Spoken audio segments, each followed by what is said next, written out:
તાજેતરમાં જ એક ધર્મ પરિવર્તનના સમાચાર જોયા. વિડિયો બનાવવો નહોતો પણ થયું કે ગુજરાતમાં સનાતન ધર્મને બચાવવાવાળી ટોળકી ક્યાં છે? એ કેમ અહીંયા કંઈ નહીં બોલતી કે કામ નહીં કરતી? થોડાક દિવસ પહેલા જ ગુજરાતના પ્રખ્યાત કથાકાર મોલારી બાપુએ વ્યાસપીઠ પર બેસીને ગુજરાતના ગૃહમંત્રી હર્ષ સંઘવીને વાત કરી કે ભલામણ કરી. તો આ મોલારી બાપુ અત્યારે કેમ બોલ્યા? આદિવાસી વિસ્તારમાં વર્ષોથી હિન્દુઓને ઈસાઈ અને મુસ્લિમ ધર્મમાં કન્વર્ટ કરવાની વટાળ પ્રવૃત્તિ ચાલે છે. જ્યારે પણ કોઈ લવ જેહાદનો કેસ હોય કે ધર્મ પરિવર્તનનો બનાવ હોય ત્યારે કેમ ખાલી બજરંગ દળ અને વિશ્વ હિન્દુ પરિષદના માણસો જ જોવા મળે છે? આ સનાતનના બચાવ કરનારા મુલ્લા મોલારી, જ્યોતિનાર્થ, કૌશિક ચૌધરી જેવા અનેક છે અને સામાન્ય લોકો પણ ઘણા એવા છે કે જેને હિન્દુ ધર્મની કંઈ પડી ના હોય પણ સ્વામિનારાયણના વિરોધમાં સનાતન કરીને પોતાના સંસ્કારો ખુલ્લા મૂકતા હોય છે. આ એવા જ લોકો કે બાવાઓ છે, પોતે કંઈ કામ ના કરે, બસ ખાલી સમાજમાં અશાંતિ ફેલાવવાનું કાર્ય કરે છે. વિડિયોના અંતમાં એક એવા સંતની વાત કરીશું કે જે સંત વર્ષો પહેલા પોતાની દીર્ઘદ્રષ્ટિથી મુસ્લિમ અરબ દેશોમાં મંદિરો બનશે તે જોઈ શકતા હોય.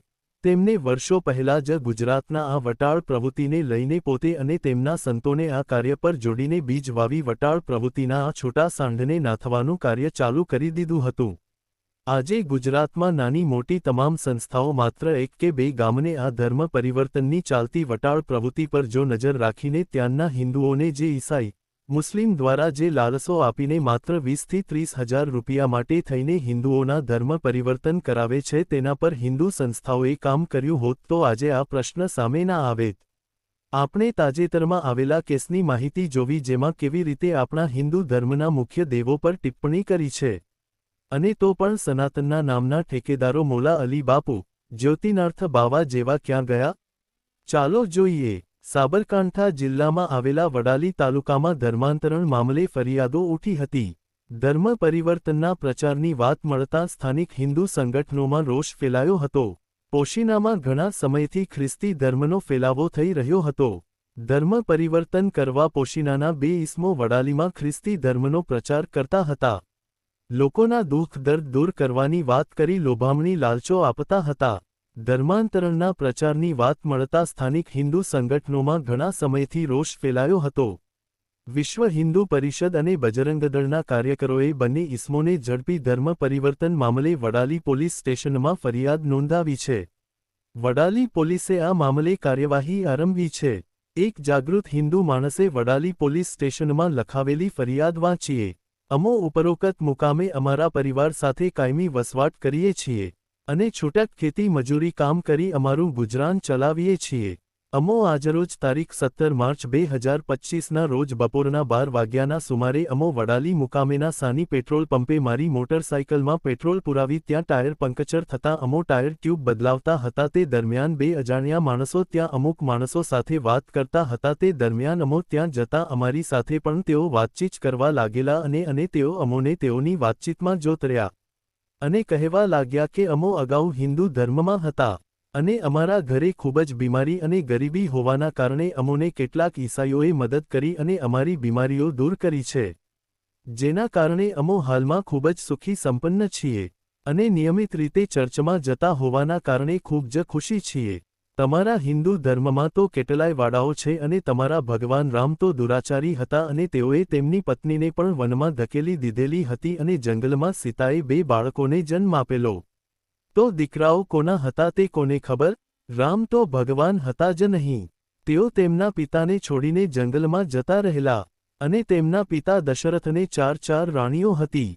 આમ તો એક આદમીને કાની 4 બૈરીઓ હોય અને તમારા ભગવાન કૃષ્ણ તો યાદવ કુળના હતા અને તેઓને 16,000 રાણીઓ હતી અને હિન્દુ ધર્મમાં એક જ પત્ની રાખવાનો રિવાજ છે, પરંતુ અનેક રાણીઓ સાથે વ્યભિચાર કરવા અને લંપટ કરતો કૃષ્ણ હતો, જે ખૂબ જ દુરાચારી હતા અને તે લોકોને અંદરો અંદર લડાવતો હતો અને લોકોને મારી નખાવતો હતો.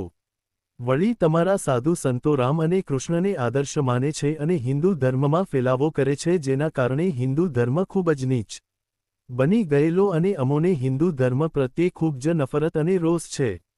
તમારા સાધુ સંતો પણ ખૂબ જ લંપટ અને વ્યભિચારી હોય છે અને હિન્દુ સમાજને ખૂબ જ છેતરે છે અને હિન્દુ ધર્મમાં તો લોકો ખૂબ જ દુઃખી થઈ જાય છે. અને લોકો હિન્દુ ધર્મ છોડીને ઈસાઈ ધર્મ અપનાવી રહ્યા છે। આ રીતે આપણા હિન્દુ ધર્મના દેવી દેવતાઓનું અપમાન કરીને ધર્મ પરિવર્તન કરાવે છે। અને આ વાત આપણે સૌ કોઈ જાણીએ જ છીએ।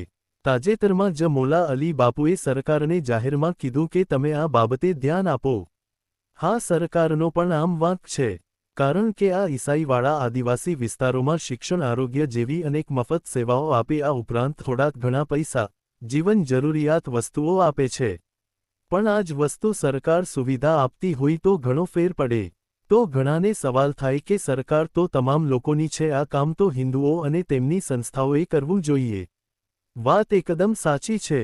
આપણે વિડિયોની શરૂઆતમાં વાત કરીને કે વર્ષો પહેલા આ આદિવાસી વિસ્તારમાં ચાલી રહેલી વટાળ પ્રવૃત્તિના છૂટા સાંઢને જો કોઈએ નાથવાનું કામ કર્યું હોય તો તે છે વિશ્વ વંદનીય પ્રમુખ સ્વામી મહારાજ।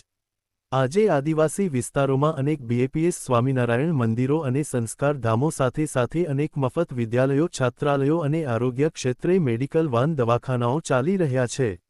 આદિવાસીઓને વ્યસનમુક્ત કરીને શુદ્ધ આચરણ સાથે જીવન જીવતા કર્યા છે। સ્વામિનારાયણ સંપ્રદાયવાળા ખાલી મોટા મોટા મંદિરો જ નથી બનાવતા, પણ આદિવાસી વિસ્તારોમાં લોકોને સામાજિક, શિક્ષણ અને આરોગ્ય ક્ષેત્રે અનેક મફત સેવાઓ આપીને આર્થિક સહાયો કરીને પણ ધર્મ પરિવર્તન તરફ વળતા લોકોને અટકાવે છે। આજે પણ ગુજરાતના આદિવાસી ગામોમાં ખાલી ચર્ચ અને બીએપીએસ સ્વામિનારાયણ સંસ્થાના જ મંદિરો જોવા મળશે।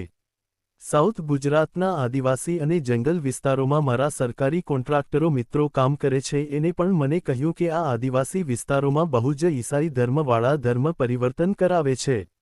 પણ આની સામે લડવા માટે બીએપીએસ પ્રમુખ સ્વામી મહારાજના જ મંદિરો છે, બીજા કોઈ છે જ નહીં। ખાલી ચર્ચ અને બીએપીએસના જ મંદિરો જોવા મળે છે।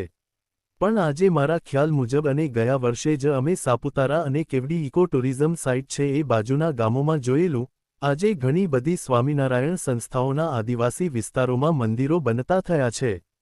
અને આ આદિવાસીના છોકરાઓને મફત શિક્ષણ સાથે રહેવા જમવાની સુવિધાઓવાળા આશ્રમો, વિદ્યાલયો અને ગુરુકુલો ધીરે ધીરે બની રહ્યા છે।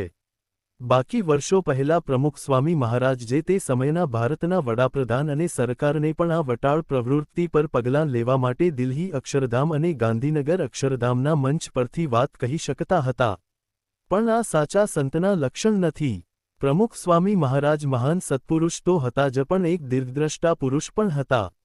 તેમને આદિવાસી વિસ્તારોમાં ચાલી રહેલા આ વટાળ પ્રવૃત્તિને જડમૂળમાંથી ઉખાડવા માટે આદિવાસી વિસ્તારોમાં મંદિરો તો બનાવ્યા, પણ તેમની ભવિષ્યની પેઢીને મફત શિક્ષણ આપીને સાથે સાથે સનાતન ધર્મના પિયુષ પાયા।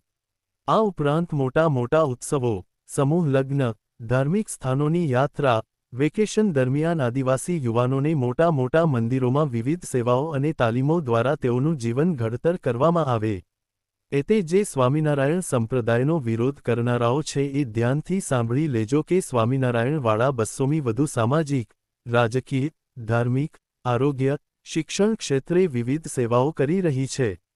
એટલે ગુજરાતના લોકો આ જ્યોતિનાર્થ બાવા, 2%ના અમુક લુખ્ખા કલાકારો અને ખાસ પહેલો મોલા અલી મુસ્લિમ પાખંડીના વાતોમાં આવતા પહેલા જાતે વિચારજો કે આપણે કોની સામે લડવાનું છે અને આપણે ક્યાં લડી રહ્યા છીએ। જેમનો જમાઈ જ મુસ્લિમ હોય, વ્યાસપીઠ પરથી અલ્લાહ મોરી કરતા હોય, સમાજને સ્મશાનમાં લગ્ન કરાવતો હોય એવાથી ખાસ ચેતજો। આપણે જે સનાતનને તોડનારાઓ અને ધર્મ પરિવર્તન કરાવનારો સામે લડવાનું છે।